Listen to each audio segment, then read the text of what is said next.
Salam tout le monde.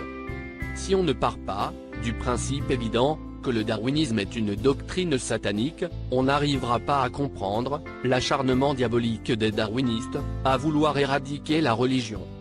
Le darwinisme luciférien est une des armes utilisées par les satanistes francs-maçons. Le darwinisme est utilisé pour manipuler un public déjà abruti par les mensonges des sciences frauduleuses, telle la supercherie de la théorie du globe, ou l'aventure spatiale imaginaire de la NASA. Le but espéré par les satanistes, c'est d'enraciner l'athéisme au plus profond de l'être humain, afin d'éradiquer la croyance en Dieu. Et si on ajoute l'effet dévastateur des médias mensonges, contrôlés, eux aussi par les satanistes, on peut avancer avec évidence que le monde est contrôlé par la horde luciférienne, qu'on appelle les francs-maçons, fidèles esclaves de Satan. Maintenant, regardez comment des scientifiques, compétents, honnêtes et titularisés, se font virer de leur travail, pour avoir osé mettre en doute le darwinisme luciférien.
Mesdames et messieurs, bienvenue. La bataille de l'évolution n'est qu'une petite partie au sein d'une plus grande guerre. La science n'a que faire de l'hypothèse d'un Dieu. Ça nous apporte quoi le dessein intelligent?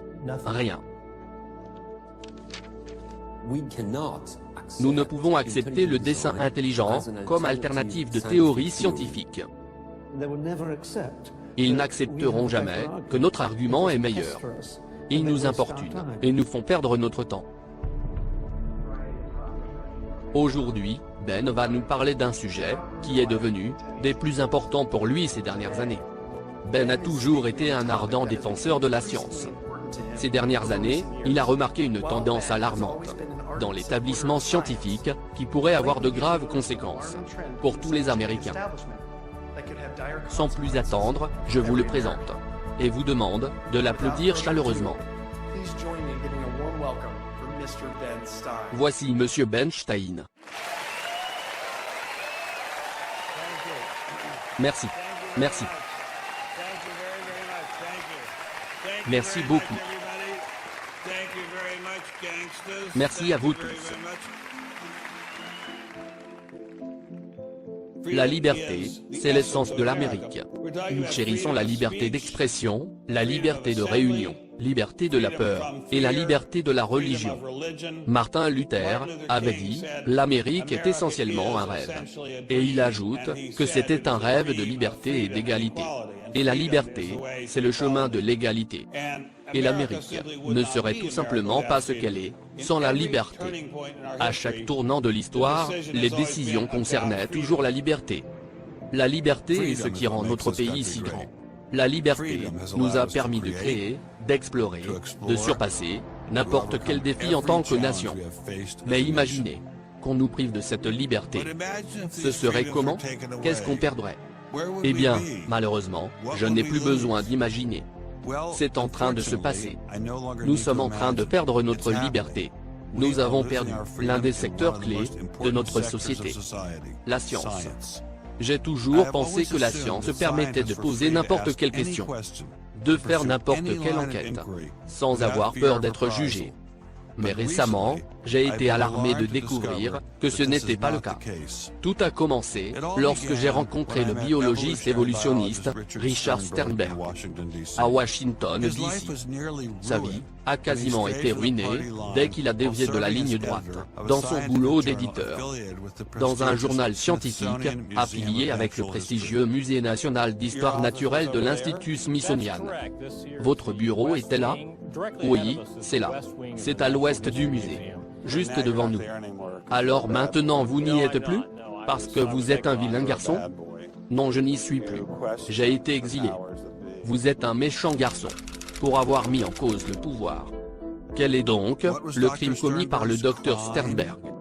Il a publié un article écrit par le docteur Stephen Meyer, l'une des figures de proue du mouvement du dessin intelligent. L'article a déclenché un incendie de controverse. L'article suggère en gros qu'un dessin intelligent pourrait expliquer l'origine de la vie. Résultat, le docteur Sternberg a perdu son bureau. Une enquête a été déclenchée sur ses croyances religieuses et ses tendances politiques.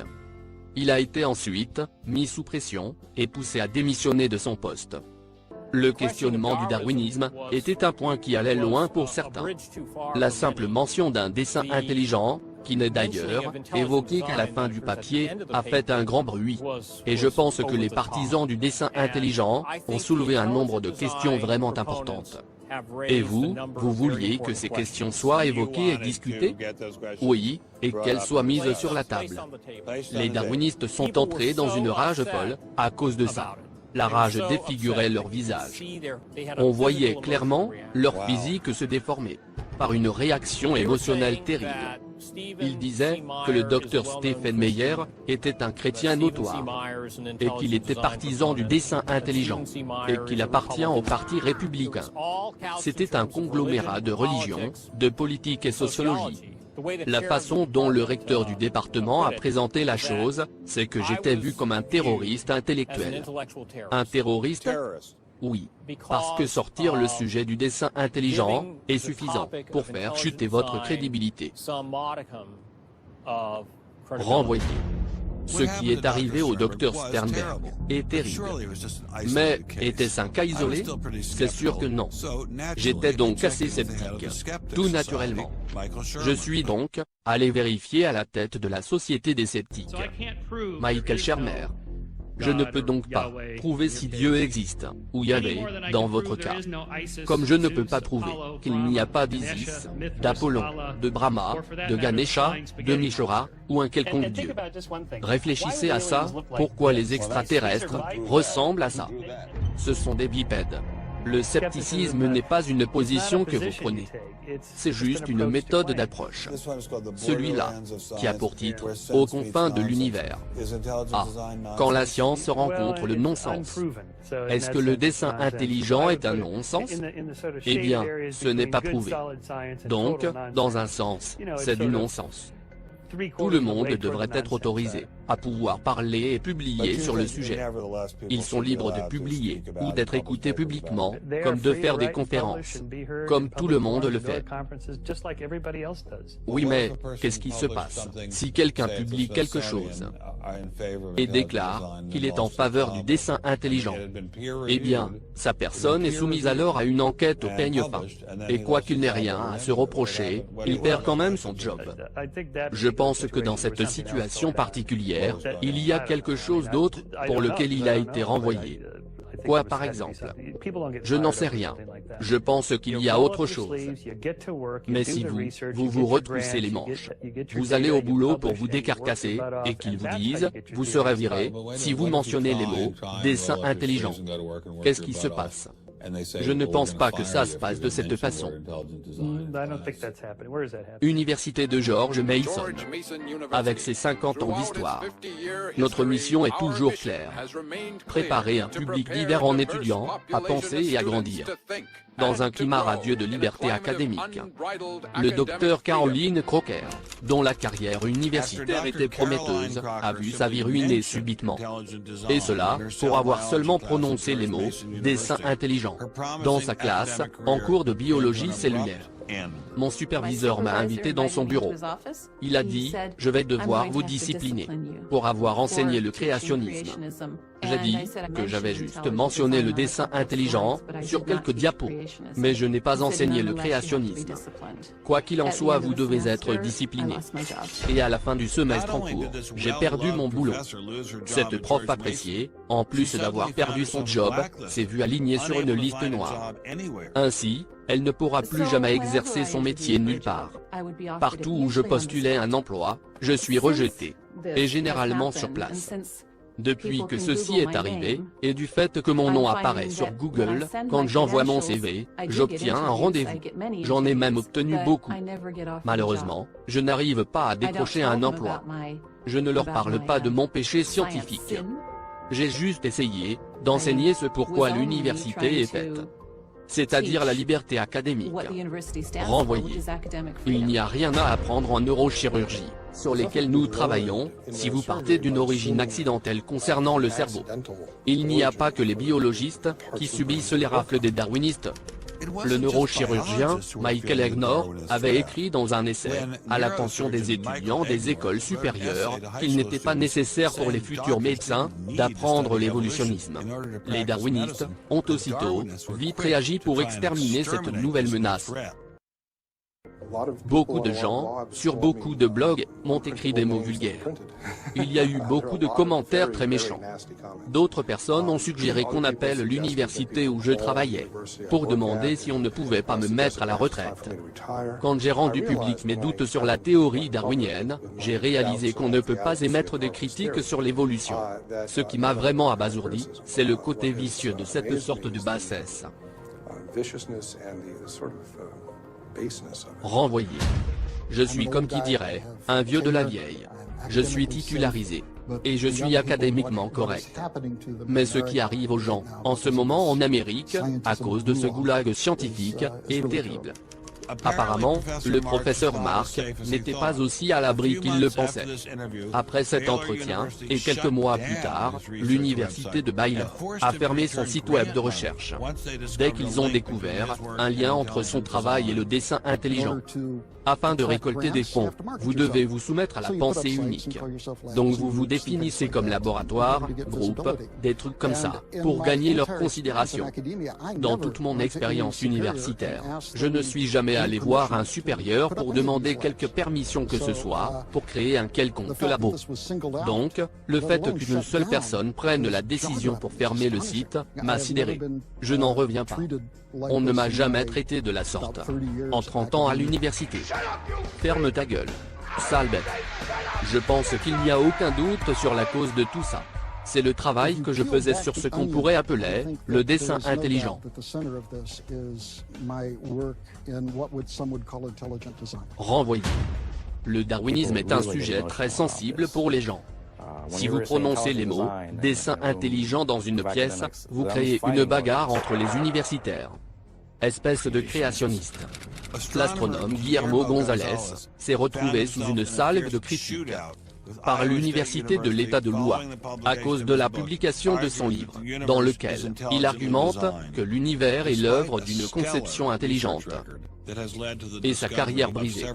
En 2005, j'avais peur pour ma titularisation quand la pétition avait été lancée, parce que je voyais ça comme une stratégie des évolutionnistes et de leurs associés, qui empoisonnent l'atmosphère autour de moi sur le campus, car ils savaient que je n'étais pas encore titularisé, et que j'étais donc très vulnérable.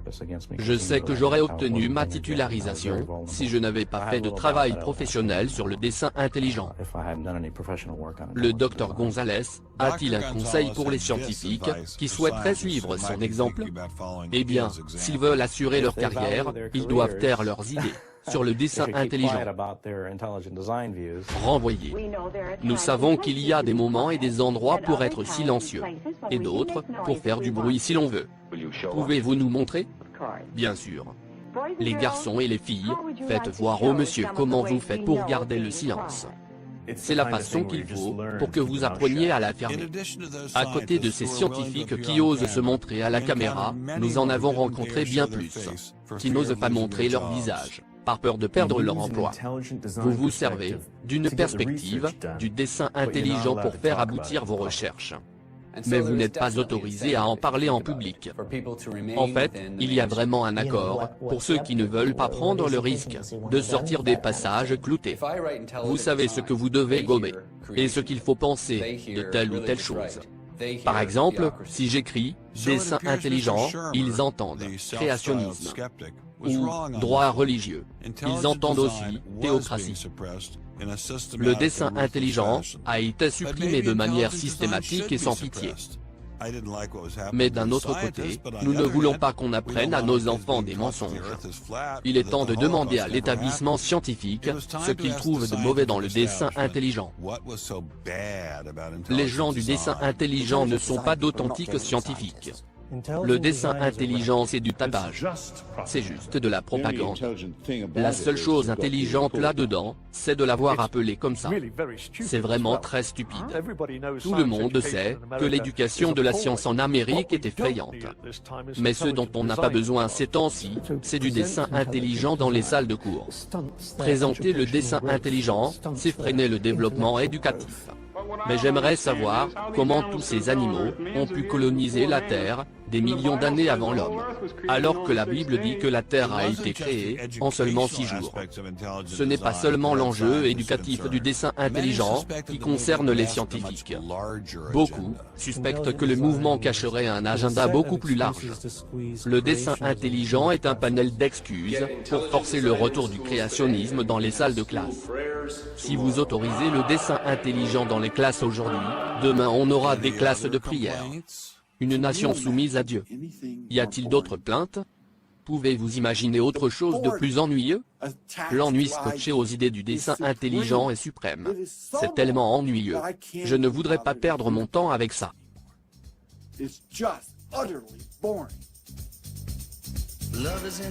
Ces gens, ou plutôt ces moutons, ont été payés par les satanistes francs-maçons pour brandir ces pancartes. L'amour était dans l'air, c'est vrai. Mais il n'y en avait pas pour le dessin intelligent. Il semble même qu'il y a beaucoup de haine à son sujet. Et toute cette haine est concentrée en un seul endroit.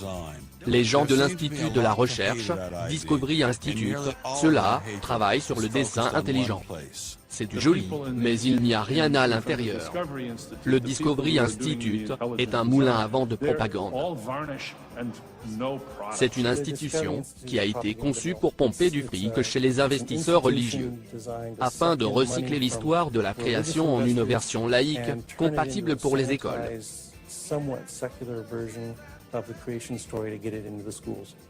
Si pour comprendre la nature, ils ont un outil supérieur à celui que nous utilisons pour nos recherches, alors c'est super.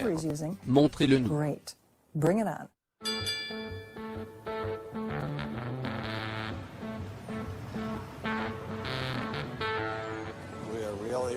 On est vraiment perdu. Je pense que c'est au numéro 3. Oui, c'est au 3. On voit le signe là. Je n'ai aucune idée sur le lieu de cet endroit. Bien, on va continuer de marcher.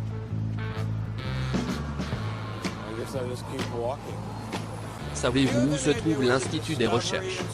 Non, jamais entendu parler de cet institut. Ok, merci. Hey, salut. On vient du sud? Où puis-je trouver l'Institut des recherches? Désolé, pas la moindre idée. Merci quand même. Bienvenue à Seattle. Merci monsieur. Ça doit être ici. S'il vous plaît, où se trouve l'Institut des recherches? Au bout du 8e étage. Porte numéro 808. Ok, très bien.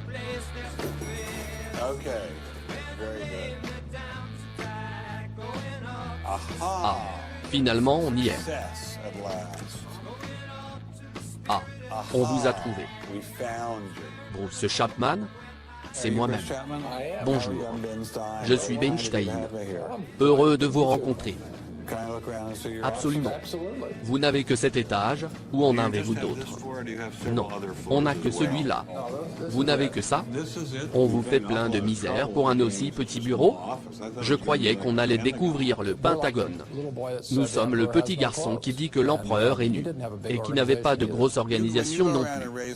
Quand vous partez récolter des dons, votre personnel, ne dit-il pas que par la même occasion, vous allez jeter tous ces scientifiques hors des salles de classe et mettre le Christ à la place? Eh bien, je ne sais pas si le Christ a déjà été dans les salles de cours des sciences. Ce n'est pas un argument religieux. Nous avons des collègues juifs, agnostiques, et d'autres croyances. Et aussi, des scientifiques musulmans. Bref, de toutes sortes de milieux. Tous ces gens sont d'accord pour dire que la théorie de Darwin est un échec. Alors, pourquoi apporter la religion? Vous n'en avez pas besoin. C'est la tête du Turc. Les gens qui n'ont pas d'arguments en sont réduits à vous jeter du sable dans les yeux. Vous souhaitez quoi finalement? Sur ce sujet comme sur bien d'autres, nous aimerions que les gens soient capables d'avoir une discussion solide, voire même un débat. Et dans ce cas précis, le public puisse avoir accès aux meilleures preuves scientifiques. Mais personne ne se demande si un débat doit avoir lieu. Aussi, certains se le demandent. Ah bon? En fait, le débat a été cadenassé. Mais pourquoi le débat a-t-il été cadenassé? Vous devriez vous adresser à ces darwinistes qui refusent le débat, pas moi. Monsieur Chapman affirme que l'idée n'a rien à voir avec la religion. Alors, pourquoi au premier arrêt, je tombe sur l'université de Biola, anciennement connue, sous le nom d'Institut biblique de Los Angeles?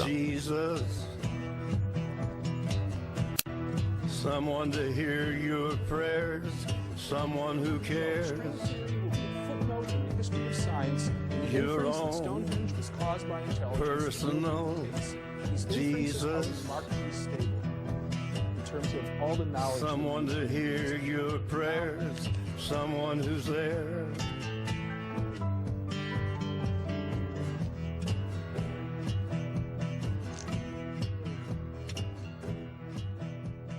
Combien d'argent avez-vous reçu de Jerry Falwell? $0. Et de Pat Robertson? 0.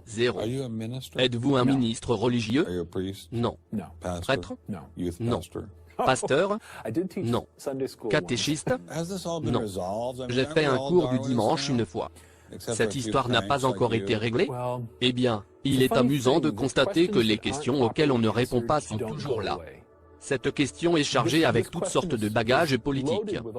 Mais au final, dans des réunions scientifiques, après 3 ou 4 bières, mon expérience m'a fait découvrir que beaucoup de biologistes, évolutionnistes disent « Oui, cette théorie pose plus de problèmes qu'elle n'apporte de réponses. » Êtes-vous en train de me dire qu'il existe réellement un débat? Eh bien, le mot évolution est un mot amusant. Ça dépend de ce qui le définit. Si c'est juste pour qualifier ce qui change dans le temps, même le plus borné des fondamentalistes, c'est que l'histoire de la Terre a changé. Elle a changé au cours du temps.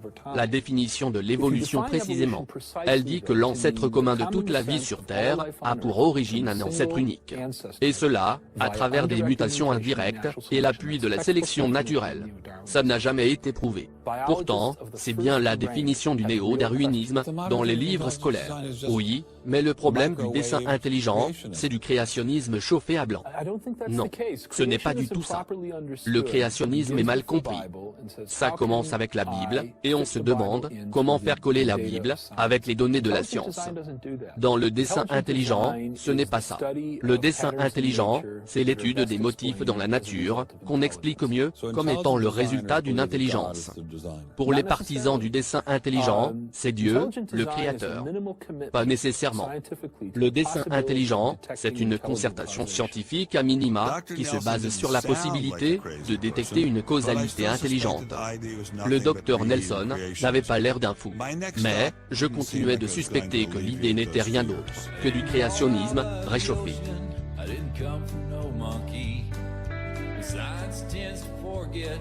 Evolution's just a theory. They present it in the textbooks and on animal TV. Like it's fact, but tell me, were you there? 12 million BC.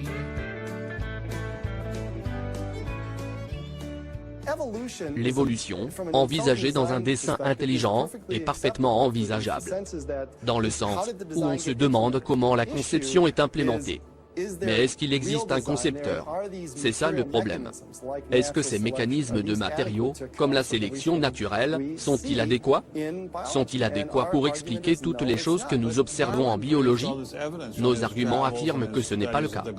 Mais Darwin a obtenu toutes ces preuves. Si vous prenez en considération l'histoire des sciences, les gens ont souvent eu de bonnes idées. Et après, ils décident de rouler avec, et de l'appliquer à tout. Darwin, suite à ses idées de la sélection naturelle, dit « Voilà, je vais expliquer l'origine de toute la vie avec ça ». La physique a été newtonienne. On a constaté que Newton, à lui seul, n'était pas suffisant. Donc, de la même manière, nous constatons que Darwin avait des observations correctes, mais ça n'est pas l'image intégrale. D'accord, Darwin n'est peut-être pas l'ensemble du tableau. Mais qu'est-ce qui fait que ces scientifiques dissidents pensent avoir le chaînon qui manque? J'ai posé la question au Dr Stephen Meyer, l'auteur de l'article, qui a causé tant de problèmes au Dr Steinberg. On a du mal à croire que cette petite ville soit le siège du géant Microsoft. C'est peut-être ça qui a permis à Monsieur Bill Gates de devenir extrêmement riche. On va se poser comme un papillon fatigué, un papillon dans une guerre mortelle. Le café est juste là.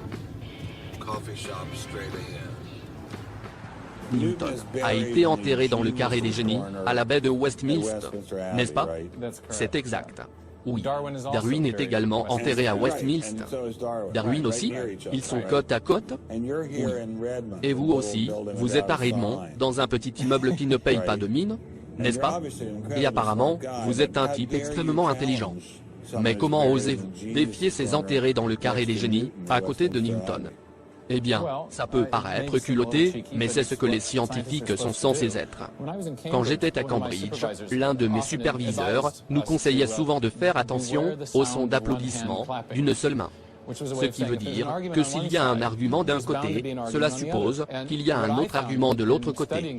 Et ce que j'ai découvert en étudiant la structure des arguments sur l'origine des espèces, c'est que pour chaque argument, basé sur une preuve en faveur d'une proposition de Darwin, il y a un contre-argument, basé sur une preuve. C'est vous, et quelques autres qui pensent que c'est une plaisanterie.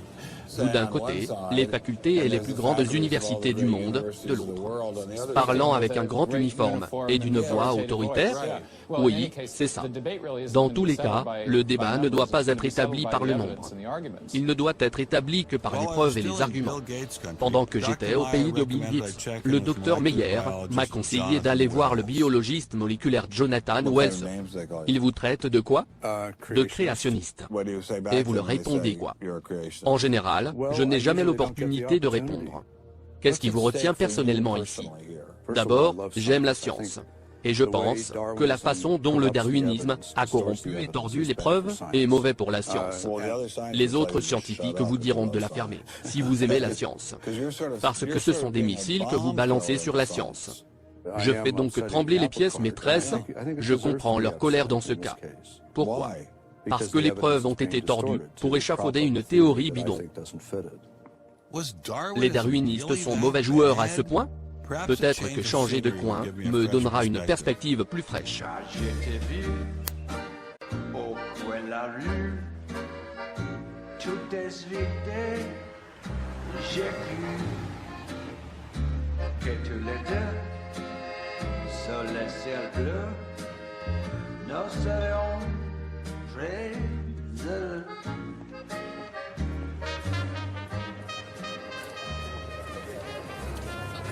Mr. Berlinski, I assume? Salut, monsieur Berlinski?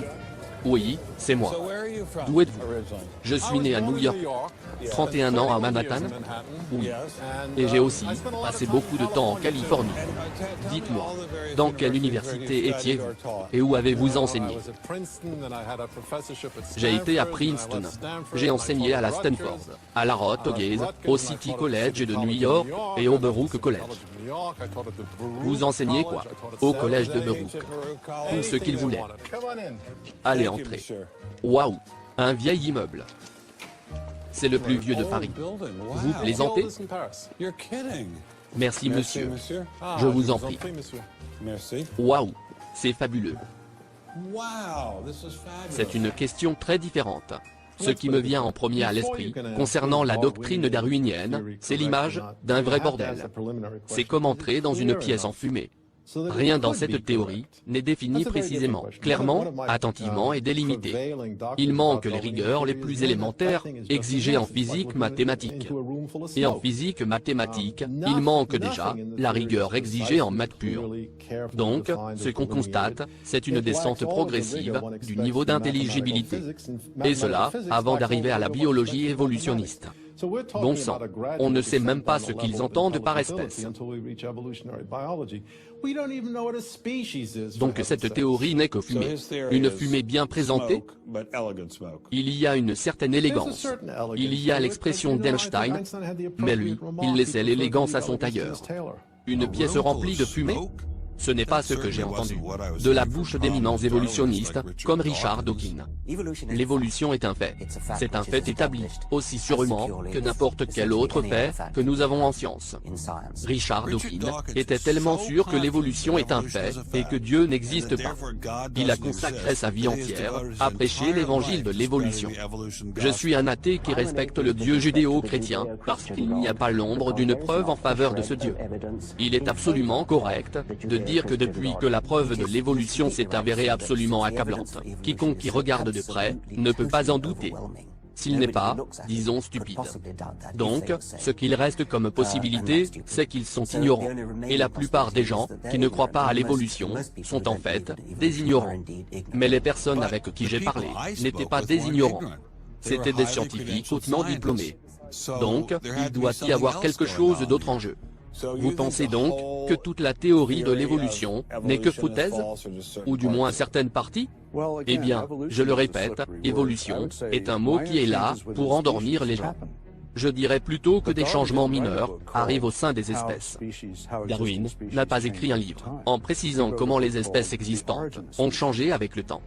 Il a écrit un livre qui a comme titre « L'origine des espèces ». Il proposait de montrer comment le même processus mène à de nouvelles espèces. Et la prétendue preuve, clamée partout, haut et fort, qu'elle existe, est en vérité totalement inexistante. Comment Darwin, ou le darwinisme, explique le commencement de la vie? Il ne savait pas. Et en fait, personne ne sait. Le darwinisme définit strictement ce qui se passe après l'origine de la vie. Donc, ça ne concerne que les êtres déjà vivants. Alors, comment concevoir une théorie sur la vie, sans connaître la théorie du commencement de la vie? Eh bien, la plus grande partie de l'architecture de cette histoire de l'évolution n'inclut pas l'origine de la vie, mais uniquement la théorie de Darwin. Mais celle-ci ne peut exister tant que vous n'avez pas la première cellule. Alors, personne n'a une théorie sur le commencement de la vie? De l'origine cosmique? Du Big Bang au genre humain? Voici l'histoire d'une petite planète dans l'espace, appelée Terre. Pour une explication typiquement darwinienne sur l'origine de la vie, le Dr Wells m'a orienté vers ce document. Les éléments chimiques essentiels à la vie, hydrogène, oxygène, carbone et nitrogène, sont maintenant en place. Ce qu'il manque, c'est un moyen de les combiner.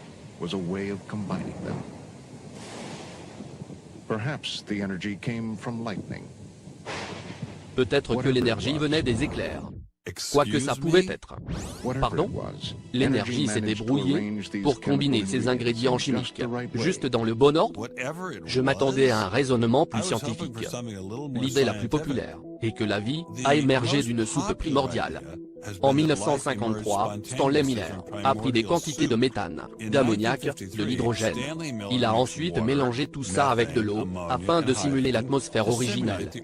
Il a ensuite soumis cette soupe à une décharge électrique, en espérant faire émerger la vie. L'expérience de Miller n'a pas marché. Alors que les essais initiaux semblaient prometteurs, 50 ans plus tard, la plupart des scientifiques les plus sérieux ont abandonné cette approche en faveur d'autres théories plus fumeuses. Le célèbre darwiniste, Michael Ruse, a tenté de m'expliquer l'une d'entre elles. Comment passons-nous d'un monde inorganique au monde des cellules? L'une des théories populaires est que ça a dû démarrer sur le cristal. Waouh! Ma boule de cristal. Des molécules agrégées sur du cristal en formation. Et ceci est devenu de plus en plus complexe. Mais la belle chose dans le cristal, c'est qu'à chaque nouvelle erreur, il y a des mutations. Et ça laisse place à la sélection naturelle. Mais il ne résulte aucune chose vivante. À aucun moment.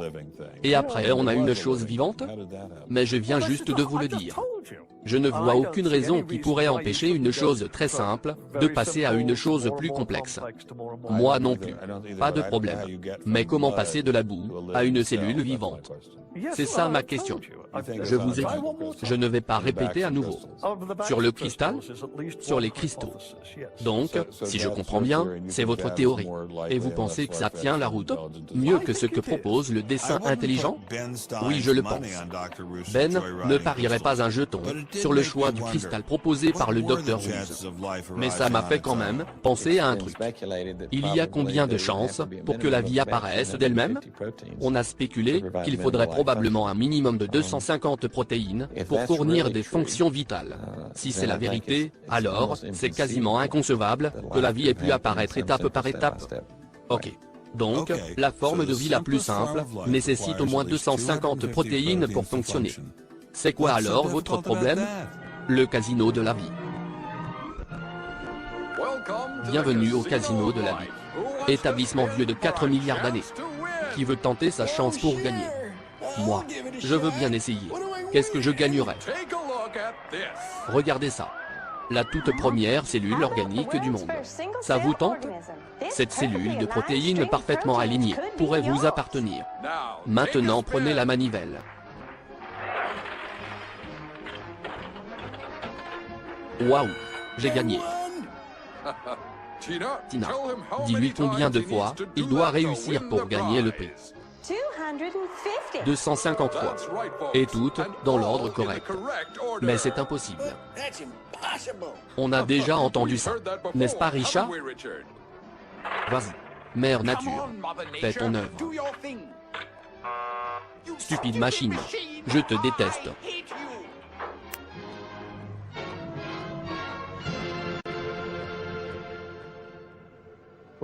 Nous parlons ici de quelque chose d'improbable et de renversant. Grosso modo, un sur je ne sais combien de trillions. Que la vie choisisse 1 million, ou 1 trillion, ou 1 trillion de trillions, le nombre est essentiellement 0. Quelque chose doit forcer la nature à choisir le numéro gagnant. Donc, dans un jeu de la vie, c'est comme si c'était la maison qui gagnait toujours. Par chance, des scientifiques très sérieux auraient réussi à battre le magicien. Dirigé par Panspermie. Face à ces immenses problèmes insurmontables des origines de la vie, le prix Nobel Francis Crick proposa cette théorie, que la vie aurait été semée sur Terre. En d'autres termes, ce sont les extraterrestres qui l'auraient fait. Des cristaux? Des extraterrestres? C'est ça la science. Je croyais qu'on parlait science, et non de science-fiction. Nous ne savons pas ce qui a causé l'émergence de la vie. Est-ce par pur processus indirect? Ou alors, par une sorte de pilotage intelligent, suivant une feuille de roue? Les règles de la science sont appliquées pour forcer la fermeture d'une des deux seules réponses possibles à ces questions, très importantes et fondamentales. Donc, le règlement en science dit en gros, nous allons envisager toutes les possibilités, sauf celle d'un guide? Exactement. Peu importe comment la vie a commencé, sur dos de cristaux ou dans des tubes à essai, d'un dessin intelligent. Tout le monde est d'accord pour dire que ça commence avec une cellule unique. Mais c'est quoi une cellule ? Darwin a écrit en 1859 L'origine des espèces, et publié en 1959. Il avait une idée assez simple de la cellule. N'est-ce pas? Oui, comme tout le monde à l'époque. Si Darwin avait pensé que la cellule était comme une chose assez simple, comment est la cellule aujourd'hui, en termes de complexité? Une galaxie. Si par exemple, Darwin pensait que la cellule n'était qu'un tas de bouts, à quoi ressemblerait une cellule aujourd'hui, d'après ce concept? Plus compliqué qu'une fusée Saturn V. Que sait-on de la cellule, de nos jours? Y a quoi dedans? Un monde que Darwin n'aurait jamais pu imaginer. J'avais besoin de quelqu'un qui pourrait me donner un aperçu sur ce monde. Je suis donc allé voir le biologiste Doug Hicks. Vous considérez donc que la cellule est une usine microscopique?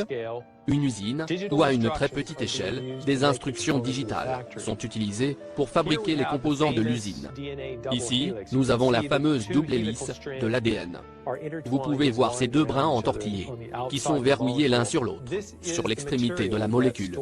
C'est l'entrepôt de toute notre information génétique. À une plus grande échelle, dans les formes vivantes, ce serait équivalent à environ 1 gigabit d'informations dans les molécules qui forment les chromosomes individuels. Et tout ça, empaqueté dans le noyau, qui n'est qu'une toute petite partie comparée à la taille de la cellule. Donc, ce qui est contenu dans cet ADN fournit les informations nécessaires pour séquencer les acides aminés qui fabriquent les protéines. Nous avons une information sous la forme d'une dimension qui, elle-même, fournit une information pour une forme à 3 dimensions.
Je commence enfin à saisir la complexité de la cellule. Est-ce que les systèmes, à l'intérieur de la cellule, vont au-delà de l'évolution darwinienne? C'est une sorte de technologie cellulaire qui assure l'adaptation, la duplication, le contrôle de qualité, la réparation et le dépannage. Et si ces mécanismes impliquent un designer, je dirais alors, ainsi soit-il. La cellule, c'est vraiment quelque chose qu'on n'a jamais vu dans le monde physique. On doit fermement prendre ça en considération. On ne peut pas prendre ces mécanismes à la légère et dire « oh c'est comme ci comme ça ». Non, ce n'est pas comme ci comme ça. Nous avons découvert des informations dans la cellule qui ne peuvent être attribuées au compte de ces matériaux à cause directe. Donc, l'information doit bien avoir une source. L'une des questions clés auxquelles font face les biologistes modernes, c'est d'où vient cette information. Darwin assume que l'information croissante vient de la sélection naturelle. Or, la sélection naturelle réduit l'information génétique. Nous le savons, grâce à toutes les études génétiques des populations que nous avons. Mais d'où vient alors la nouvelle information génétique? C'est la grande question.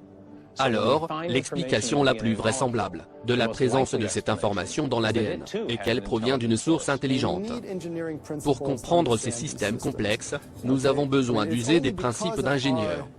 Ce sont nos avancées dans les nanotechnologies qui nous ont permis de commencer à apprécier ces systèmes. Mais utiliser le dessin intelligent n'a pas l'air d'avoir arrêté les scientifiques avec lesquels j'ai parlé. Alors, pourquoi cette controverse? Imaginez qu'on découvre tout simplement que nos recherches pointent vers une autre direction que celle proposée par l'évolution, qui serait un créateur intelligent. Oui, pourquoi alors écarter cette évidence? Strictement interdit? Vous avez deux hypothèses. Vous avez un mur au milieu de votre cerveau, en fait, au milieu de votre pensée. Et vous dites, vous pouvez tout prendre de ce côté du mur. Seulement, voilà. Seules les hypothèses de ce côté du mur sont autorisées à être prises en considération. Ne peut-on pas discuter de ça librement? Ils disent que la science n'est pas un processus démocratique. Sérieux? Et il y a un consensus sur les points de vue, et que nous devons nous soumettre à ce consensus. Mais Darwin a confronté les points de vue. Le darwinisme est apparu de cette manière. Non? Si Darwin défiait le consensus aujourd'hui, comment ferait-il? La science d'aujourd'hui n'est plus réservée à de riches aristocrates. C'est une industrie à coût de millions de dollars.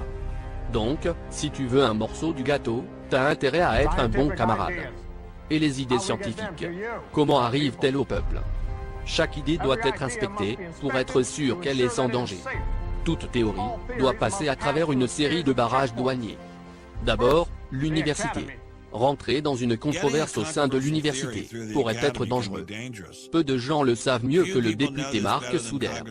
C'est lui qui avait découvert la campagne ciblée et menée par des individus issus de l'Institut Smithsonian et du Centre national pour l'éducation scientifique pour détruire la crédibilité du Dr Sternberg. Si vous voulez passer dans les revues, si vous voulez être publié et rentrer dans des institutions respectées, le noyau dur ne tolère pas la dissidence. Ils disent, c'est comme ça que ça marche. Et celui qui dévie sera écrasé. T'as intérêt à être de mon côté. Oui, promis. Je suis de ton côté. Maintenant, laisse-moi partir. Je ferai tout ce que tu veux. Souder n'a pas été le seul à avoir été témoin de la tactique des universitaires. Le journaliste Larry Whitham a observé des comportements similaires durant ses 25 ans passés à couvrir la controverse sur l'évolution.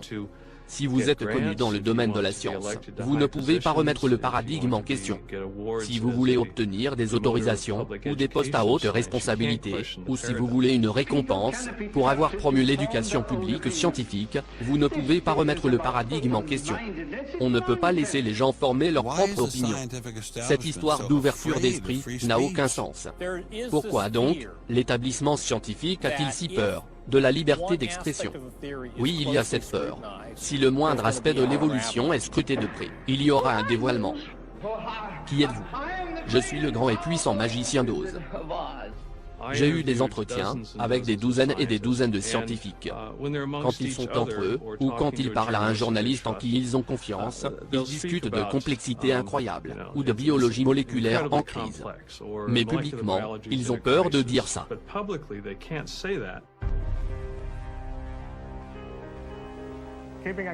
Pour surveiller nos universités, nous avons diverses organisations de chiens de garde. Écoutons Eugenie Scott, du Centre national pour l'éducation des sciences. Ce centre a pratiquement été au cœur de toutes les controverses sur l'évolution ces dernières années, défendant vigoureusement l'évangile de Darwin. Malheureusement, on a eu beaucoup de travail au centre ces dernières années, parce que virtuellement, chaque État où les standards de l'éducation de la science ont été remis en cause, il y a eu une grosse bagarre pour faire passer l'évolutionnisme. Le centre NCSE a été initié par un groupe de scientifiques et d'enseignants qui étaient très investis, parce que, à la fin des années 70, début 80, il y avait beaucoup de tentatives dans le but de consacrer un temps égal aux sciences de la création et celui de l'évolution. Et ni les scientifiques, ni les enseignants n'aimaient ça. Ce n'était pas des cris du secours, les créationnistes reviennent. Mais ce n'était pas loin. Beaucoup de scientifiques devenaient fous et criaient après les créationnistes. Nous avons beaucoup travaillé avec des organisations d'éducation de la science. Le plus important groupe avec lequel nous avons travaillé, c'est la communauté des croyants. Car, le plus grand secret gardé dans cette controverse, c'est que les catholiques et protestants modérés sont OK avec l'évolution. T'es sûr de ça, Eugenie? Les chrétiens libéraux se sont battus avec les chrétiens conservateurs pendant si longtemps qu'ils se seraient mis, avec n'importe qui, contre les fondamentalistes. Alors, Eugenie Scott a dit, « Bienvenue chez nous ». Il existe une sorte de lobby de défense de la science, ou un lobby de défense de l'évolution en particulier. Et pour la plupart, ils sont athées. Mais ils veulent rester amicaux avec les personnes religieuses, d'ordinaire sensibles. La façon de procéder est de leur dire qu'il n'y a pas d'incompatibilité entre la science et la religion. Mais, y a-t-il réellement une incompatibilité? Peut-on croire en même temps en Dieu et en Darwin? Dans la plupart des théories évolutionnistes, il n'y a aucun Dieu. Ou alors, il n'a aucun rôle. Donc, tout naturellement, beaucoup de darwinistes vous diront que c'est l'arme la plus forte de l'athéisme. Il m'appelle le témoin. Un avocat m'a demandé si ma croyance est l'évolution, et si ce sont mes études qui m'ont poussé vers l'athéisme. Je devrais répondre par oui. Et ça, c'est la pire des choses que je pouvais dire pour gagner le procès. Donc, les gens comme moi sont de mauvais prétendants pour le lobby de la science et de l'évolution. Mais je dois être franc et honnête dans cette interview, bien plus que d'autres ne le seraient dans ce domaine. Travaillons dur pour sécuriser nos idées, nos copains dans les médias. Un journal, monsieur? La tendance, c'est la fusion des médias avec l'établissement. Les médias sont d'accord avec l'établissement. Eugenie Scott, ce que j'ai cru comprendre, c'est qu'il n'y a pas le moindre article reconnu qui supporterait le dessin intelligent. Je me trompe? Non, vous avez raison. Je crois que le sujet est traité. Mais l'astuce, c'est qu'on fait toujours appel à des personnes qui ne font pas le poids. Ensuite, on peut dire qu'il y a eu débat. Mais, au lieu de rapporter les nouvelles brutes, celles-ci sont filtrées avant leur diffusion. Nous sommes constamment en bagarre avec les journalistes. Ils refusent même de rapporter correctement la définition du dessin intelligent. Ils n'arrêtent pas de dire « la vie est tellement complexe que c'est forcément Dieu qui l'a créée ». C'est de la religion. C'est une distorsion de notre position. Vous pouvez regarder les histoires de l'association de presse américaine, AFP. Sur ces histoires, la même phrase est répétée durant 10 ans. Voici la phrase. Le dessin intelligent dit que la vie est trop complexe. Ça s'appelle la patate chaude. Et ainsi, sournoisement, le journaliste n'aura pas besoin de faire son vrai boulot, ou de reformuler la chose. Le public comprendra par cette trahison qu'il n'y a pas d'avancée scientifique. Mais que se passerait-il si un journaliste décidait de prendre une position plus juste sur le dessin intelligent? Eh bien, ce journaliste aura à subir de lourdes pressions pour avoir osé défier les évolutionnistes. Je vous ai pourtant bien dit de le brûler dans cette histoire. La journaliste Pamela Winnick a souffert le martyre. Peu de journalistes ont subi ce qu'elle a enduré. Lorsqu'elle a refusé de prendre parti dans un article qu'elle avait écrit sur le dessin intelligent. Les darwinistes ont trouvé une nouvelle cible à se mettre sous la dent. Je ne suis pas chrétienne, je suis juive. Mais ce n'était pas une question de religion. Je n'ai pas pris position en faveur du créationnisme. J'avais écrit un article sur le dessin intelligent. Ça n'avait pas d'importance. Après avoir écrit ça, tout ce que j'écrivais après sur le sujet passait au crible. Il y avait des lettres de haine qui arrivaient au journal. Si vous donnez le moindre crédit à ce sujet, ne serait-ce que d'écrire dessus, votre carrière de journaliste est ruinée. Nous avons parlé avec d'autres journalistes qui nous ont raconté des histoires similaires. Mais ils n'ont pas osé se montrer à la caméra.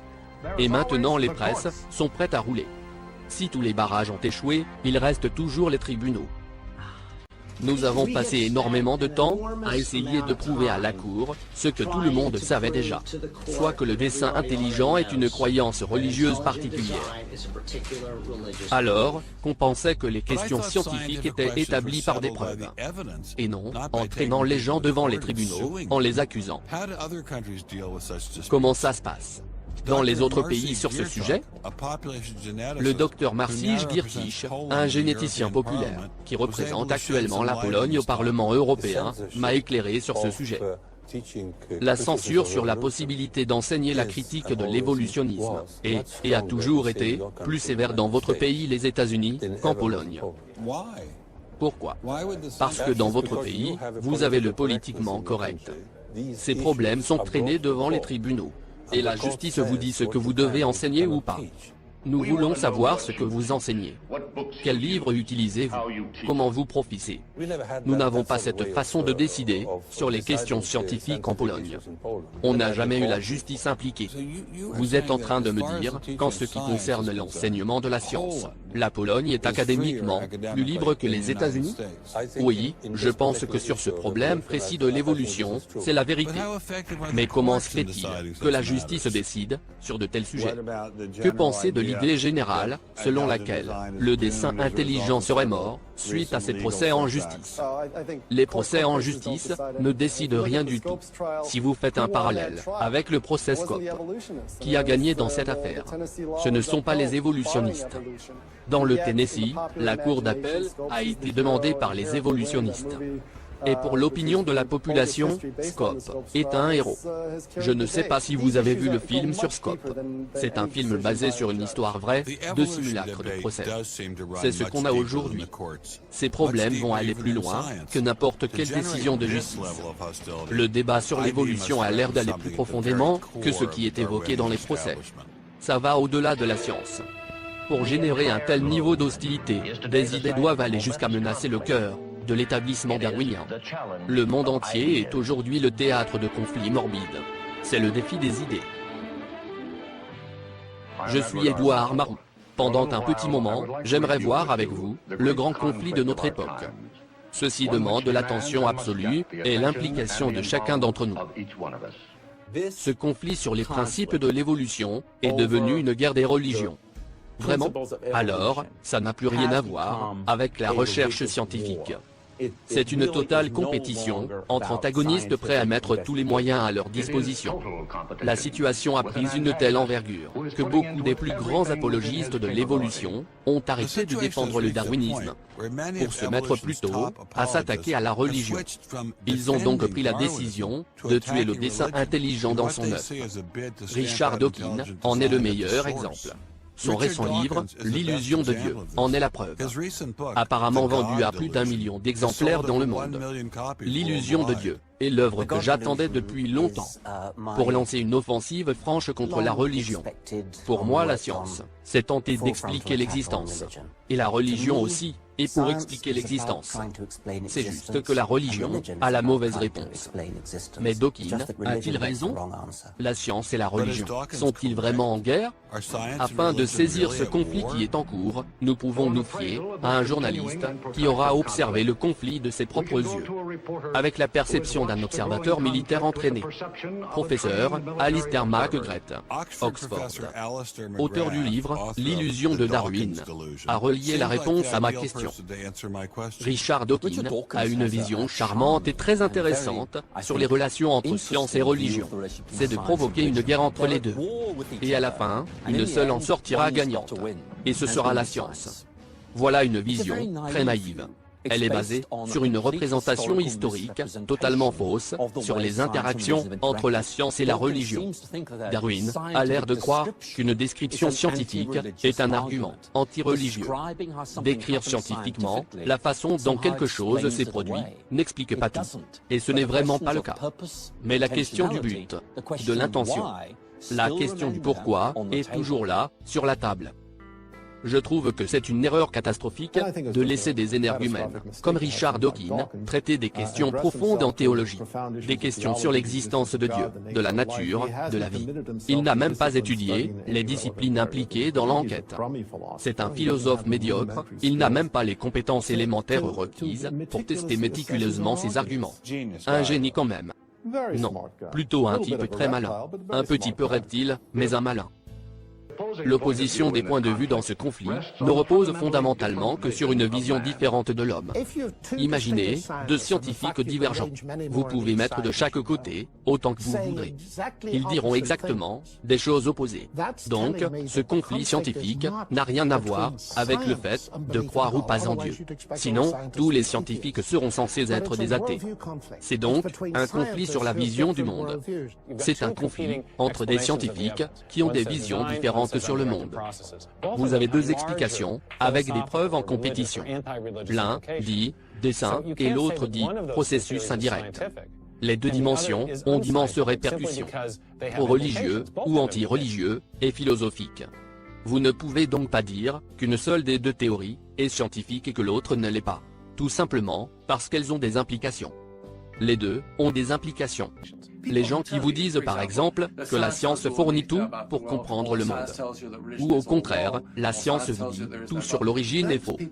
Ou encore, la science vous dit que Dieu n'existe pas. Ces gens-là ne vous disent pas des choses scientifiques. Ils parlent de choses métaphysiques. Et s'ils doivent défendre leur position, ce sera pour des raisons métaphysiques. Ce qui est présenté à la vue du public, c'est ça, la science d'abord, et ensuite la vision du monde. Moi je dirais, ça ne doit pas se passer comme ça. En fait, il se pourrait même que ça soit l'inverse. La vision du monde vient en premier. Et avec l'influence de la vision du monde, on pourra alors interpréter la science. Mon grand regret, c'est que certaines personnes, profondément retranchées dans leur propre vision du monde, ne vont tout simplement pas envisager qu'il puisse exister d'autres alternatives. Je suis personnellement de gauche et pas particulièrement religieux, mais plutôt humaniste. Et je pense qu'un mauvais message est envoyé aux personnes pieuses et intéressées par la science. Parce que, dans un sens, pour faire de la science de manière crédible, ces scientifiques doivent laisser leurs croyances religieuses à la maison. Les fondateurs de la science moderne naissante, Isaac Newton, Robert Boyle, Kepler, Galilée, la plupart de ces scientifiques précoces, non seulement, ils croyaient en Dieu, mais ils pensaient que leur croyance en Dieu faciliterait le travail de la science. Vous pouvez être motivé religieusement et en même temps faire de la bonne science. Et souvent, ça marche mieux ensemble que l'inverse. Faire rencontrer les protagonistes serait le meilleur moyen pour une discussion rationnelle. Ce que j'accueillerais favorablement. Le débat rationnel est une belle pensée. Malheureusement, c'est impossible dans le climat actuel.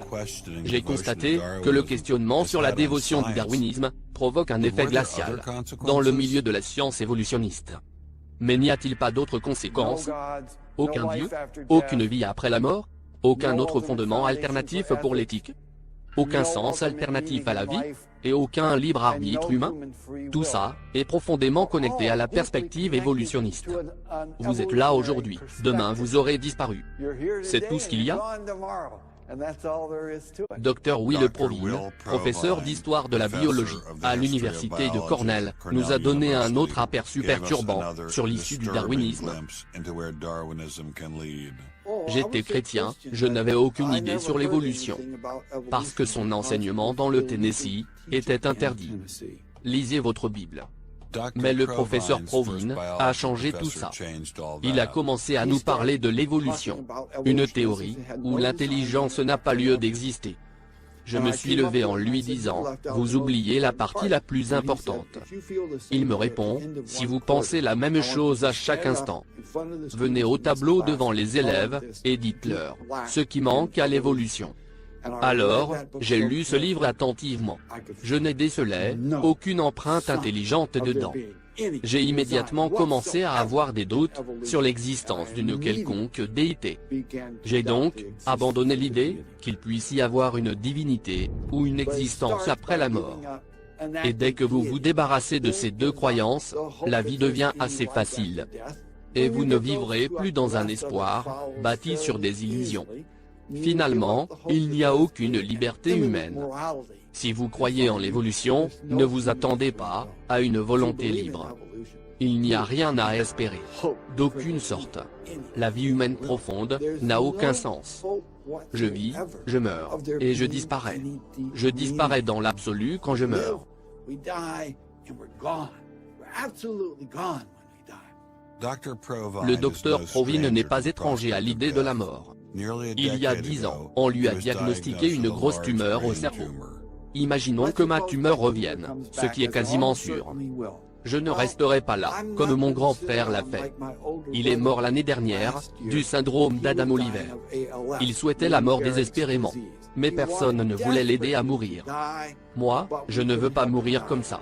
Je me foutrais une balle de 45 dans ma tête de citrouille avant que ça arrive. Je ferais donc différemment. J'espère pour notre ami Provine que ce ne sont pas des mots en l'air. Peu de temps après avoir enregistré cet entretien, il apprend que sa tumeur de cerveau était de retour. Je ne ressens pas la moindre culpabilité d'exposer ainsi mes opinions, qui me laissent dire « Oh, combien j'aimerais avoir le libre arbitre !» Ou bien, oh, j'aurais aimé qu'il y ait un Dieu. Jamais je ne souhaiterais ça. La reconversion du docteur Provine était typique. Parmi les darwinistes que nous avons questionnés, il y a le biologiste P.Z. Myers. Ce monsieur dirige le blog darwinien, Anti-religion, Pharyngula. Il nous révèle que le darwinisme lui a érodé sa croyance. Je n'ai jamais haï la religion. Je la trouvais assez confortable et j'aimais ses adeptes. C'est ce que j'ai appris sur le darwinisme. Ce qui m'a mené vers l'athéisme, c'est quand j'ai découvert l'évolution et le darwinisme. J'ai bénéficié d'une explication magnifique. Au début, je n'ai pas bien compris. J'ai compris une fois que j'ai embrassé le darwinisme. Je n'étais pas surpris de constater que la plupart des évolutionnistes partageaient les mêmes idées que Dawkins. Il semble que le darwinisme mène bien vers l'athéisme, alors que Scott Eugenie nous fait croire que non. Si vous retirez le message moral de la religion, qu'est-ce qui vous reste? Il vous reste un rêve. Je crois que Dieu, ses rêves, anges, lutins, etc. En gros, la religion n'est que de l'imagination. C'est vide de tout contenu explicatif. Les gens dans ce pays pensent-ils devoir réguler les drogues pour plus de sécurité? Ou les armes? C'est ça qu'il faut contrôler pour sécuriser le pays. Je pense que la chose la plus dangereuse qu'il faut contrôler est la religion. Commençons par supprimer la religion. La religion procure du confort à certains. On n'a pas le droit de les priver de ça. C'est comme tricoter, les femmes aiment tricoter. On ne va pas priver les gens de leur église. Mais ce que nous devons faire, c'est mettre ça dans un endroit où la religion trouve sa place. Quelque chose comme un endroit sympa, où les gens se retrouvent le week-end. À quoi ressemblerait le monde rêvé du docteur Myers, si son rêve se réalisait? Une plus importante littérature scientifique nous mènerait à éradiquer la religion. Après ça, on aura un monde positif. Puisque, en s'effaçant progressivement, la religion laissera de plus en plus la place à la science. Finalement, la religion ainsi dissoute, la science deviendra de plus en plus frauduleuse. De plus en plus importante. Et au final, on arrivera à un point où la religion aura trouvé sa place appropriée. En éradiquant la religion, irons-nous vers une utopie moderne? Laissez-moi imaginer ça, et que notre guide soit l'histoire. Let me try to imagine that, and let's let history be our guide.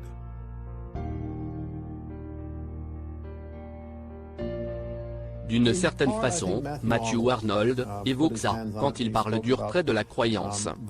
Il y a une connexion entre une société qui a au moins un minimum d'engagement avec certaines sortes de valeurs transcendantales et ce que l'être humain peut permettre de faire. Ça me fait penser à un truc. Quelle société aurait déjà utilisé le darwinisme pour remplacer toutes les autorités, y compris la religion? En tant que juif, mon esprit m'a guidé vers un régime en particulier. La connexion Hitler-Darwin est historiquement difficile. Bien sûr, parce qu'ils étaient séparés par de nombreuses années. L'un était anglais et l'autre allemand. Néanmoins, si vous ouvrez Mein Kampf et que vous le lisez, surtout si vous pouvez le lire en allemand, la correspondance entre les idées darwiniennes et celles des nazis vous sautera aux yeux. Bien entendu, vous devez mettre une mise en garde historique. Tous ceux qui lisent Darwin ne deviennent pas forcément nazis. Personne ne dit ça. Darwin n'est pas une influence suffisante pour mener à un phénomène comme le nazisme. Mais je pense que c'est une condition nécessaire. Ceci est donc une connexion dont je devrais explorer personnellement.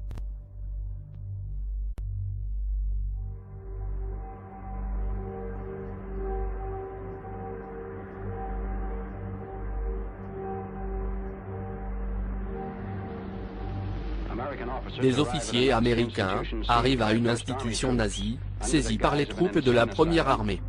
Cette île malsaine a été le quartier général pour exécuter des meurtres systématiques. Quel est cet endroit? Pendant la Seconde Guerre mondiale, 50 000 personnes ont été tuées ici. Pourquoi les a-t-on tuées? C'étaient des handicapés. Et quel est l'intérêt de les tuer? Les personnes incapables de travailler, de vivre par eux-mêmes, sont éliminées. Car, elles étaient des bouches inutiles, qu'il faut nourrir. Des bouches inutiles et des vies sans valeur aucune. Cette idée a grandi dans les années 20. Donc, longtemps avant le national-socialisme. Les biologistes et les anthropologistes pensaient que peut-être, le gouvernement pourrait interférer sur la croissance de la population. Je vois. C'est leur rêve, de réaliser une société sans maladie, ni handicapée.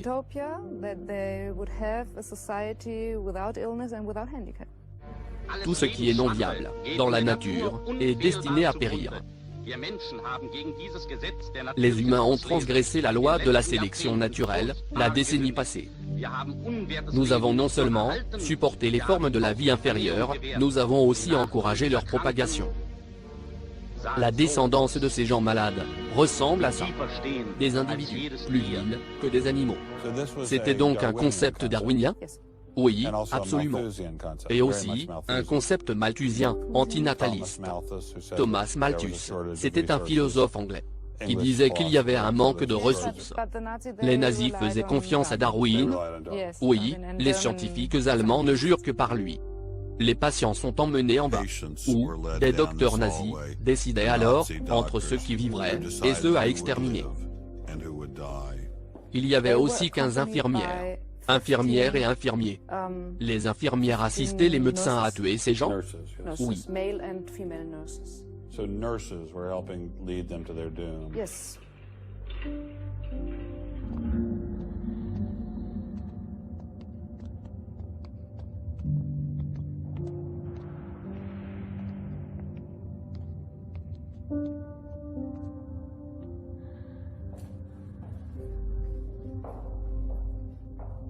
On ordonnait aux prisonniers de prendre une douche. Oui, on les douchait. Voici une des deux cabines. Combien de personnes ont été emmenées dans cette pièce? 60 à 70.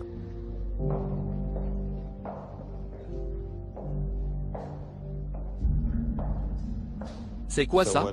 C'est la table de dissection. Imaginez un peu, une personne saine, allongée de force sur cette table, et se faire extraire le cerveau. Alors que la personne malsaine, c'était le docteur Gorgos. Non, non, je ne pense pas. Parce que ces criminels qui tuaient, étaient bien sains d'esprit. Ils tuaient les gens pour un objectif. Ils avaient un objectif? Oui. Je ne crois pas que ces nazis étaient des fous.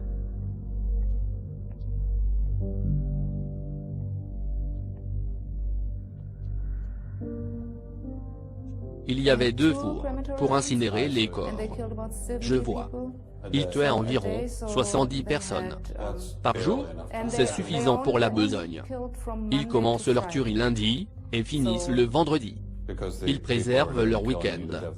Si vous rencontriez le docteur Gorgos aujourd'hui, vous lui direz quoi? Je ne sais pas. Je ne pense pas que c'est mon rôle de dire quelque chose.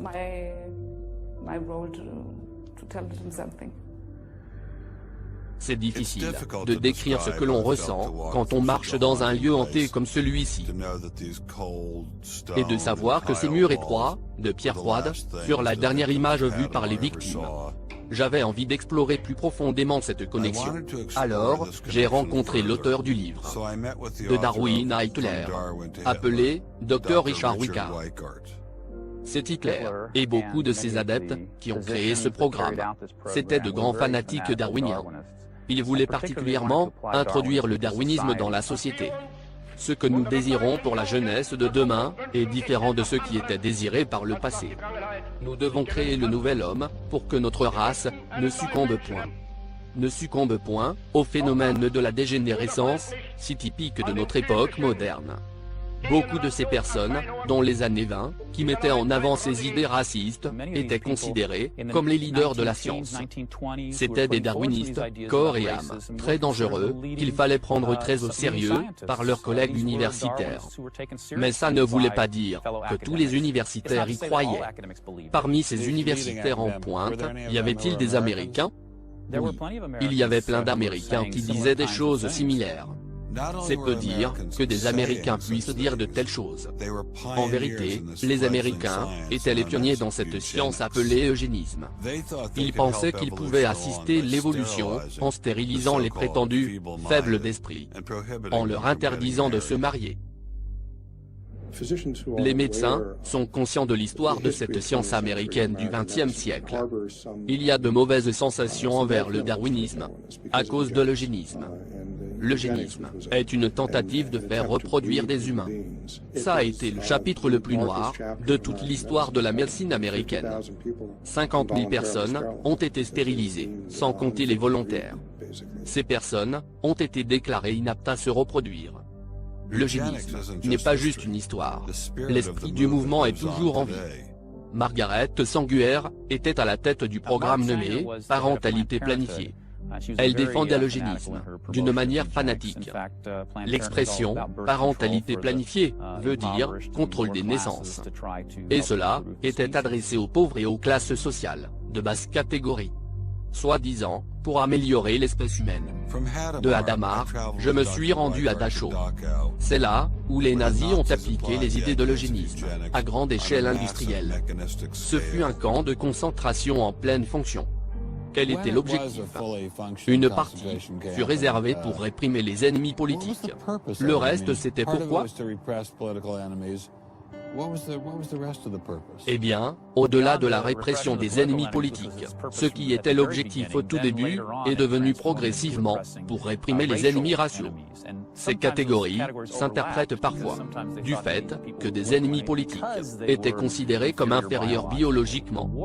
Selon Hitler, la guerre elle-même était une lutte darwinienne pour la survie. Il a considéré l'extermination des Juifs comme une lutte darwinienne pour la survie. Il voyait donc les Juifs comme l'un de ces fronts de cette guerre en cours. Diriez-vous qu'Hitler n'était pas saint d'esprit? Non, je ne dirais pas qu'il était fou. Je pense qu'il avait intégré de très mauvaises idées. Et je pense qu'il en a bien saisi leur dessein. Et d'une certaine façon, c'est ce qui l'a emmené à prendre des solutions radicales, en l'honneur de ses convictions. Diriez-vous qu'il était le mal? Ah oui, c'était le mal absolu. Y a-t-il quelque chose de pire? Je pense que ça existe. Et le bien, ça existe? Oh oui. Le mal peut-il être rationalisé en tant que science? C'est sûr. Quand c'est rationalisé en tant que science, Hitler croyait faire le bien. Hitler faisait le bien?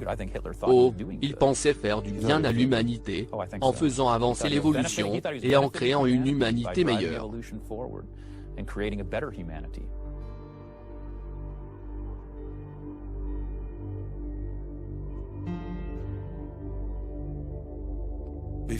Avant de quitter Dachau, je m'arrête au mémorial en commémoration des Juifs, tués dans des conditions abominables. Je sais que le darwinisme ne mène pas automatiquement au nazisme. Si le darwinisme a pu inspirer et justifier de tels événements horribles dans le passé, se pourrait-il qu'il soit utilisé rationnellement pour des choses similaires de nos jours? Il y a une bonne expression allemande qui dit « ça commence toujours de la même manière ». Aux USA, ça devient la discussion sur l'euthanasie et l'avortement. Ça commence toujours pareil. Il y aura toujours une excellente excuse de se débarrasser des gens inutiles, en les tuant. En tout cas, aux yeux de ceux qui avanceront l'argument, ce sera tout à fait évident. Il y a une histoire d'amour avec ça, l'euthanasie et ces mouvements qui avancent, et que je trouve effrayant. L'idée est de débarrasser immédiatement la société de toute personne qui pourrait être un frein. Les personnes qui n'apportent rien, économiquement parlant. Et la théorie de Darwin rentre bien dans ce contexte. C'est une façon de dévaluer la vie humaine. Si l'on pense sérieusement que l'évolution et la transition des formes de vie, et que la vie et la mort sont juste des processus naturels, alors on devient libéral sur les questions d'avortement et l'euthanasie. Tout ce genre d'idées paraît normal, d'un point de vue darwinien. Une désacralisation de l'être humain, pour faire plus simple. Je pense que les gens qui défendent le darwinisme doivent prendre très au sérieux ces points de vue. nous voyons une élite.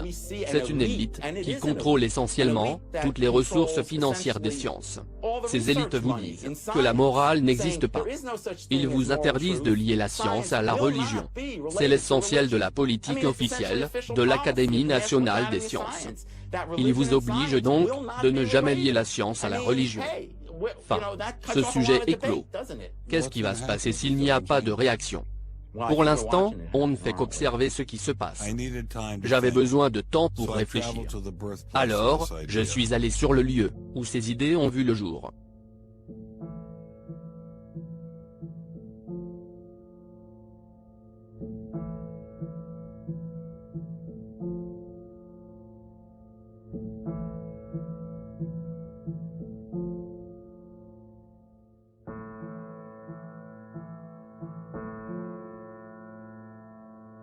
Évolution de la race humaine à partir des singes.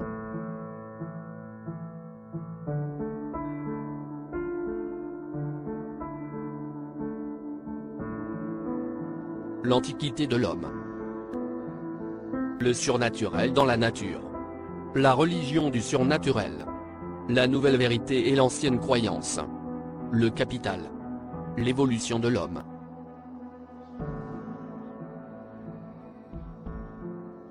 Dans le monde sauvage, les faibles d'esprit et de corps sont vite éliminés. Nous, les hommes civilisés, d'un autre côté, nous faisons de notre mieux pour contrôler ces processus d'élimination. Nous bâtissons un asile pour les fous, les estropiés et les malades. C'est comme ça que les membres de nos sociétés civilisées propagent leurs gènes. Celui qui a déjà participé à la sélection d'animaux domestiques pour la reproduction comprend que cela peut s'avérer hautement préjudiciable pour la race humaine. Personne n'est assez ignorant au point de laisser les mauvais animaux se reproduire. Charles Darwin. La filiation de l'homme. 1871.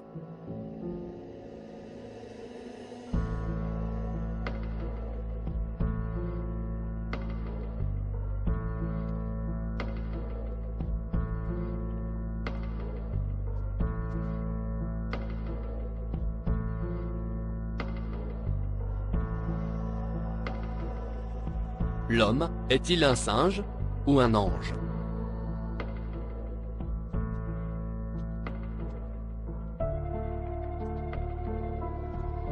La maison de Darwin.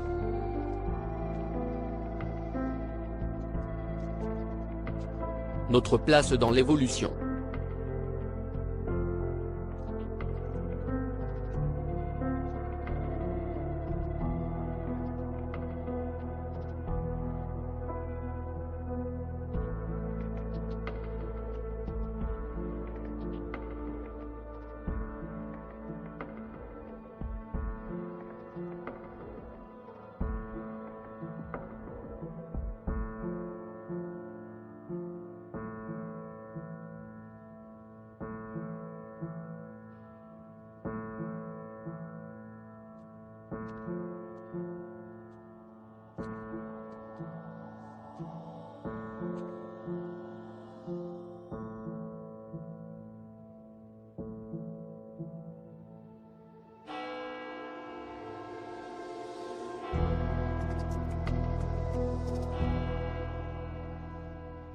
Pendant la guerre froide, en Allemagne, il y avait ce mur érigé, pour garder les idées protégées.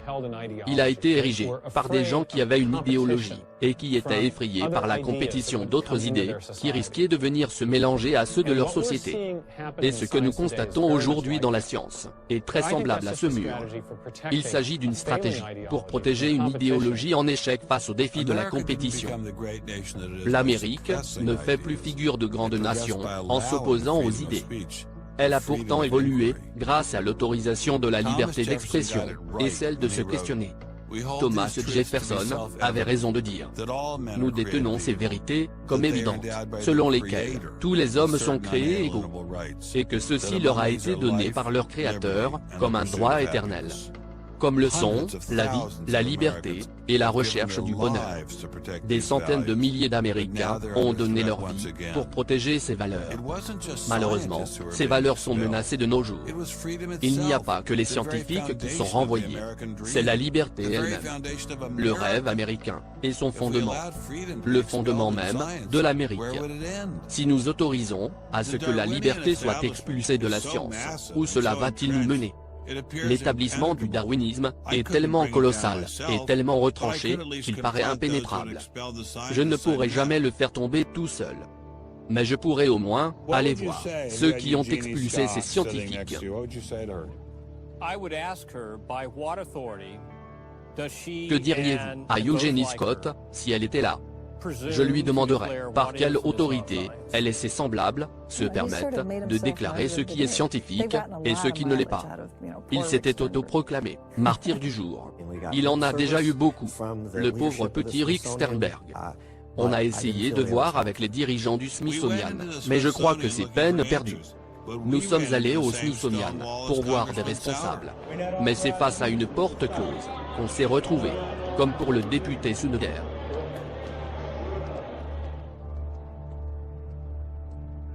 Il a dit, quoi qu'il en soit, on doit vous expulser. Et c'est ainsi que j'ai perdu mon boulot. On a réussi à avoir un entretien avec le porte-parole de l'université George Mason. Son contrat n'a pas été renouvelé. C'est comme ça. Et c'est tout. Le fait que son contrat n'a pas été renouvelé n'a rien à voir avec la controverse de ce sujet du dessin intelligent.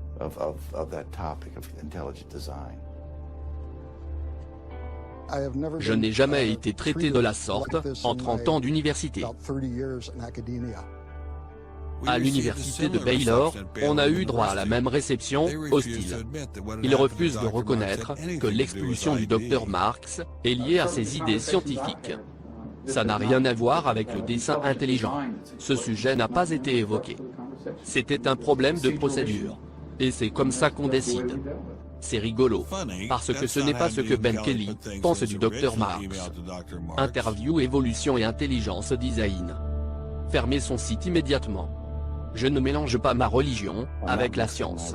Les questions que je pose dans mon travail sur le dessin intelligent sont des questions scientifiques parfaitement légitimes. Au moins, certains des gros bonnets responsables voulaient arrêter ces actions. Ce que nous voulons arrêter, c'est l'utilisation du nom de l'université, Iowa State, pour valider le dessin intelligent. Et nous avons réussi. J'ai beaucoup de sympathie pour Guillermo. C'est un chic type. Mais voilà, il aurait dû nous laisser seuls. C'est mon avis. Le docteur Oatman a élaboré plus en avant ses grandes considérations à l'égard de Gonzalez. Dans un de vos emails adressés à Monsieur Avalos, vous dites « Parfois, il vaut mieux ignorer les idiots ». C'est en référence à Guillermo. Et ensuite vous dites « L'aspect religieux de l'affaire doit être mis en avant à chaque opportunité ». Parce que dans cette affaire, je pense plus à la création. C'est comme qui dirait, Dieu a mis tous les animaux dans une arche, et puis voilà. C'est de là que viennent tous les animaux aujourd'hui. C'est de la folie. Vous ne devriez même pas insulter les enfants avec ce genre de truc. Ce sont eux les idiots. Ils ont toujours été là. Courir après les responsables de ces affaires ne mène nulle part. Alors, j'ai rencontré le docteur Berlinski et Schroeder pour leur demander un conseil.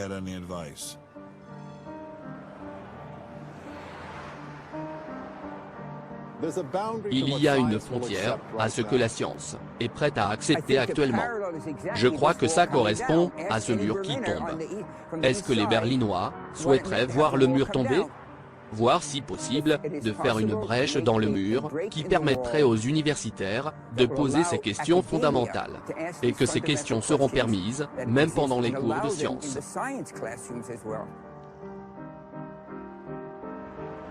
Ce serait bien si l'établissement scientifique perdait un peu de son prestige et de son pouvoir. Ça laisserait place à d'autres questions plus ouvertes. Surtout, permettre à un réel esprit d'autocritique de pénétrer les sciences. Que dois-je faire pour démolir ce mur? Il n'y a rien à faire? porter à la connaissance du monde entier que cette guerre existe. Beaucoup de personnes parlent de liberté universitaire. Tant que vous êtes du bon côté du mur, il y a une liberté universitaire. Mais si vous êtes du mauvais côté, vous perdez votre titularisation. J'ai donc pris en estime les conseils du docteur Schroeder. Évidemment, je ne pouvais pas faire tomber le mur tout seul. Mais je pouvais confronter l'un de ces architectes modernes.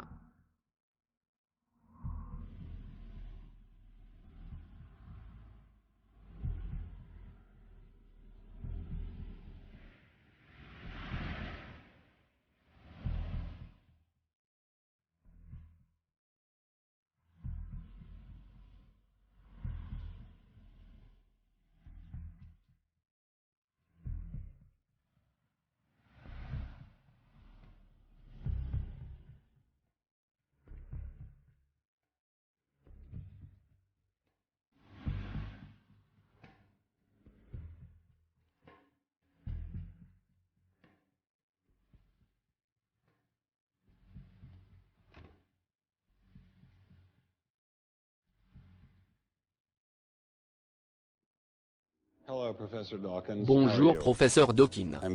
Je suis Ben Stein. Désolé de vous avoir fait attendre. Ça va? Bien. Merci. Vous avez écrit que Dieu n'est qu'une invention de gens fous qui se font des illusions. Non, pas tout à fait.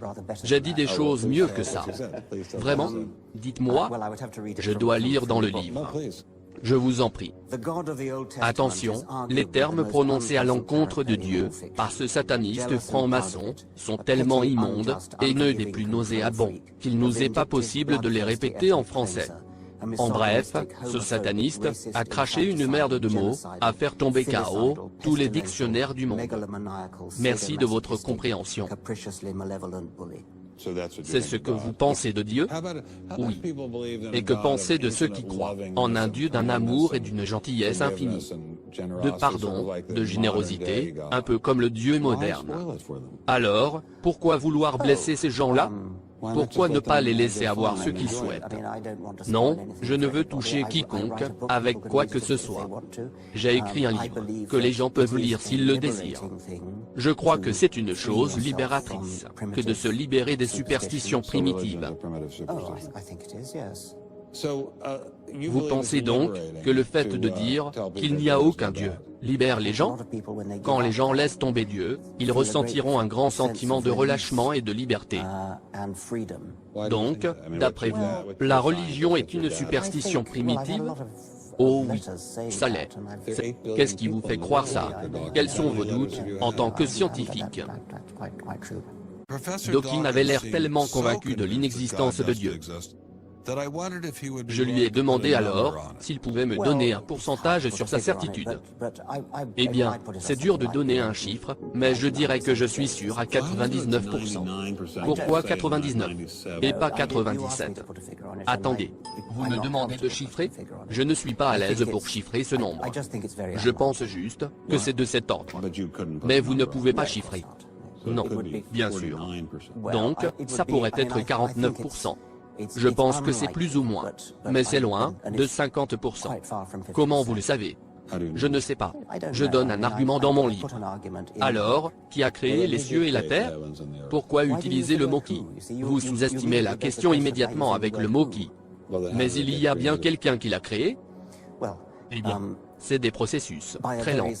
Mais comment ça a commencé? Personne ne sait comment ça a commencé. Nous avons une idée du type d'événement qui a dû se produire. Nous savons quelle sorte d'événement il a fallu pour le commencement de la vie. Et c'était quoi? L'origine de la première molécule s'auto-répliquant. Et comment ça s'est passé? Je vous ai dit, nous ne savons pas. Vous n'avez donc aucune idée sur l'origine de la vie? Non. Et personne ne sait. Personne ne sait. Alors, que pensez-vous de la possibilité d'un dessin intelligent qui pourrait apporter la réponse à certains problèmes en génétique ou en évolution? Ça pourrait se passer de la façon suivante. Il y a très longtemps, quelque part dans l'univers, une civilisation aurait évolué d'une façon darwinienne, probablement à un niveau très élevé de technologie, grâce à laquelle ils auraient créé une forme de vie, et qu'ils auraient ensuite semé sur cette planète. Peut-être que c'est une possibilité intrigante, et je suppose que vous trouveriez des preuves à ça. Si vous regardez à l'échelle de la cellule, vous devriez trouver, dans la chimie de la biologie moléculaire, une signature d'un designer. Attendez une seconde. Vous êtes en train de dire qu'un dessin intelligent serait envisageable? Et ce designer, se trouvant quelque part dans l'univers, serait d'une très haute intelligence. Mais cette intelligence, elle-même, doit son existence à un processus explicable en dernier recours. Ça ne peut pas exister spontanément. C'est à soulager. Donc, le professeur Dawkins n'est pas contre le dessin intelligent. Il est juste contre certains types de designers. Comme contre Dieu. Le Dieu hébreu. Le Dieu de l'Ancien Testament. Il n'existe pas selon vous? C'est certain. C'est une perspective déplaisante. Et la nouvelle version sainte du Nouveau Testament? Elle n'existe pas non plus? Non. Rien de tout ça. Croyez-vous au Dieu hindou? Comme Vishnu? Quelle question? Bien sûr que non. Comment le pourrais-je, puisque je ne crois pas aux autres? Et le Dieu des musulmans? Non, mais pourquoi poser ces questions? Oh, je voulais juste m'assurer. Finalement, vous ne croyez à aucun Dieu? Nulle part?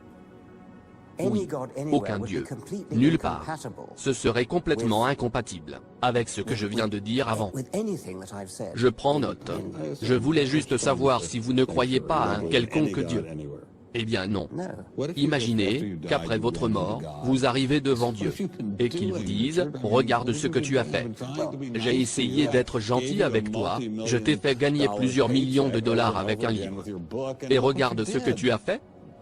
Bertrand Russell avait dit quelque chose là-dessus, dans le genre, « Seigneur, pourquoi vous êtes-vous donné tant de mal à vous cacher ?»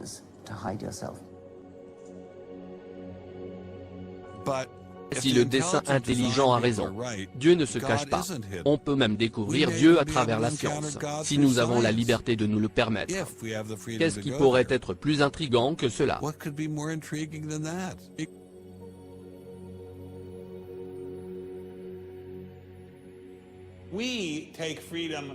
Nous considérons la liberté comme garantie aux États-Unis. Il ne s'agit que de liberté dans ce pays. Et l'une des plus importantes des libertés est celle d'enquêter, d'étudier. Malheureusement, je suis désolé de dire que la liberté d'enquêter en sciences a été supprimée. Derrière moi, il y a un mur qui encercle le secteur libre de cette ville, faisant partie d'un vaste système de barrières. Il y a des personnes qui veulent enchaîner la science dans une petite boîte. Une boîte qu'aucun pouvoir, aussi puissant soit-il, ne peut la toucher. Telles ces barrières, découpant l'Allemagne en deux, avec un réseau de barbelés, de béton, de chiens de garde et de miradors. Si vous croyez en Dieu, et que vous croyez qu'il y a un ordre fondamental dans l'univers, et que vous croyez que c'est le rôle de la science, d'essayer d'étudier et comprendre cet ordre, vous serez ostracisé, jugé et banni, en langage courant. J'ai peur de ça, mais je ne vais pas les laisser m'empêcher d'enquêter et de parler. Le monde ne peut pas se passer de la liberté. Ce que je demande, c'est la liberté de suivre l'épreuve, quel que soit l'endroit où elle mène. Mon souhait, c'est qu'il puisse y avoir assez de pensées scientifiques indépendantes, et qu'on ne me force pas à suivre la pensée unique scientifique. Les gens des deux côtés doivent écouter tous les arguments. Les deux doivent s'écouter, se parler et se préparer. Et par-dessus tout, avoir la sagesse de garder ce dialogue ouvert. On devrait autoriser tout bon chercheur à devenir un très bon scientifique. Actuellement, ils ne sont pas autorisés à l'être. Je me fiche de l'issue de tout ça. Je me fiche si ça va finir en religion ou en créationnisme. S'ils avaient pensé à ces problèmes avant, on n'en serait pas là. Je crois que nous allons gagner dans cette lutte, parce que la vérité va s'ériger à nouveau. Chercher ce qui est vrai est déjà un grand pas en soi. Et s'il y a des conséquences, bénéfiques en plus, eh bien tant mieux. Parce que, aucun mensonge ne peut vivre éternellement. Je crois que la science apporte une perspective au monde. Et la religion apporte une autre perspective. Et les deux ensemble apportent une vision plus profonde et plus vraie. Et si nous nous levons pour la liberté est la victoire. Si nous faisons tout ça, nous y parviendrons.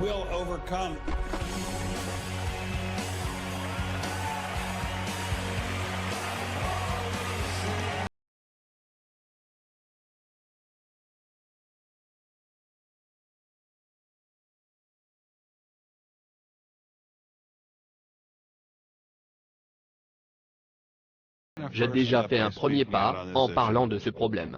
Nous devrons tous faire notre part du boulot si le monde venait à s'écrouler. Certains d'entre vous vont payer le prix fort pour avoir parlé. Vous pourrez même perdre votre emploi. Et vous allez recevoir des emails pleins de haine. Je vous le garantis. Mais si vous ne voulez pas vous impliquer, y a-t-il quelqu'un d'autre pour mener la bataille? Personne.